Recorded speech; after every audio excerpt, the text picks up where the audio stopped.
આજે પાછી આપણે આવનારા દિવસોમાં કાલે 4 અને પરમ દિવસે 5 8 તારીખે રાત્રે 6 તારીખે દિવસે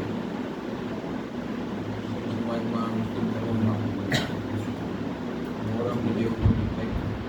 મોહરમ તહેવાર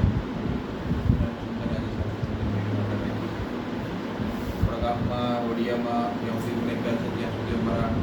રિપોર્ટ પ્રમાણે વડિયામાં થઈ છે અને ફુલાવાઓ થઈ વડિયામાં કંઈક એક તાજિયા એટલે એક નાનો તાજિયા એટલે 2 ફુલાવાઓમાં હમણાં કંઈક ગયા વર્ષે શરૂ થઈ ગયું 80-100 જણા જેટલા છોકરાઓ આપણે અહીંયાથી ચાલુ થઈ જુમ્મા મસ્જિદથી ચાલુ થઈ છે અને કેટલા સ્વામિનારાયણ મંદિર છે શિવાજી ત્યાંથી પોસ્ટે આપણે સરદાર ત્યાંથી પછી ટાટિયા પાછા જુમ્મા મસ્જિદ લઈ જઈએ અને બીજે દિવસે પાછા બપોર પછી ત્યાંથી લઈ અને શિવાજી ચોકથી આ મોરભાઈ ચોક થઈ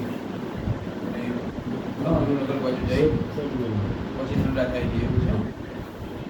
અહીંયા જનરલી કેટલા 1000 જેવા માણસો રહી 1000 જેટલા માણસો છે અમારા એ વધારે રહેતા હોય બંને વધારે કે આપણે